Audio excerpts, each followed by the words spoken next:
Hey, it's Izzy. For this video, I'm making a twist on a classic, which is a gin old-fashioned.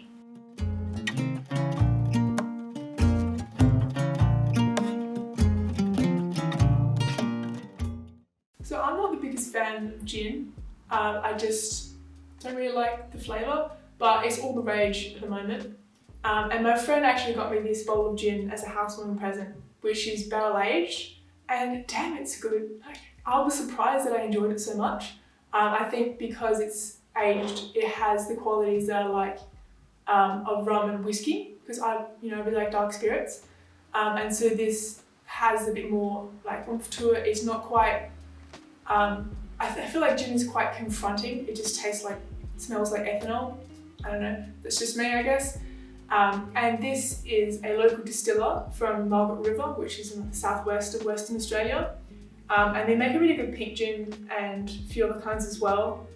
And this one, yeah, really nice. So I thought that I'd use it to make an old-fashioned, because I've just got a perfect amount left over. So as with any classic old-fashioned, we've got spirit, we've got some sugar syrup. I made a brown sugar syrup because I thought that it would give it a bit more body to the drink, because gin is usually quite light compared to whiskey, which is the traditional spirit, of course, in an old-fashioned.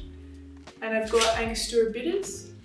I considered using another bitters like orange, for example, but I only had this one. And also I think Angostura, again, like the brown sugar, will add a bit more oomph, because Angostura is a very strong flavour and it will kind of ground the spirit a bit more, hopefully.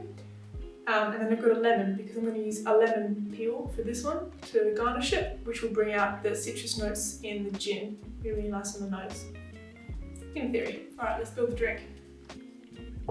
Pretty simple for this one. Just going to use 60 ml of gin.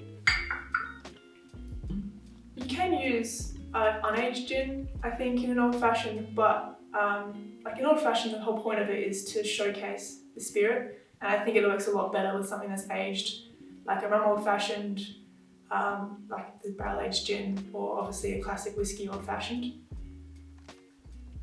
So just 60 ml of this one.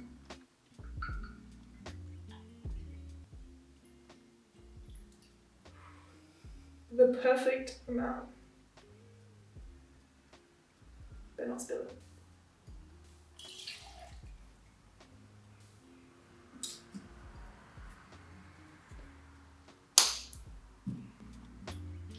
And then I'm just going to use a bar spoon of this simple syrup. Don't want too much.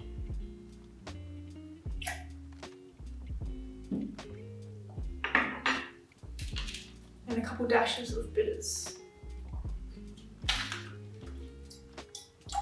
Make sure you spill it all over yourself. Let me grab the ice. Okay, I've got my mixing tin filled with ice. I like to fill it pretty much up to the top, because then it makes it kind of nicer to stir.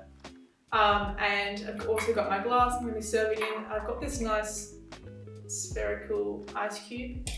You want a big ice cube if possible, because then it's not going to melt very fast and more enjoyable. You can sip it for a long time. Just mix this one.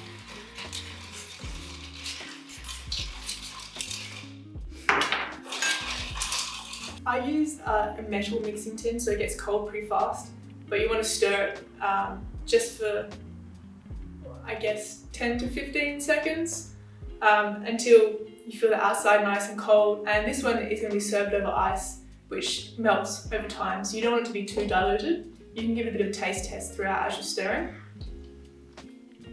Let's drop the strainer on top and just pour it straight over here.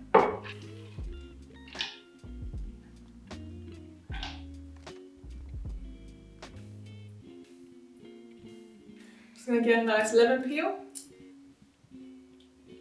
This is a very squishy lemon. Oh God. Okay, I'm going to use a knife because it's not going to work. So homegrown lemon is very squishy.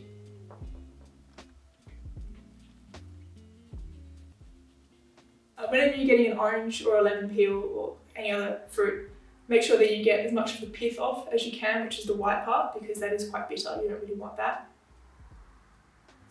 And I'm just going to express this over the top of the drink.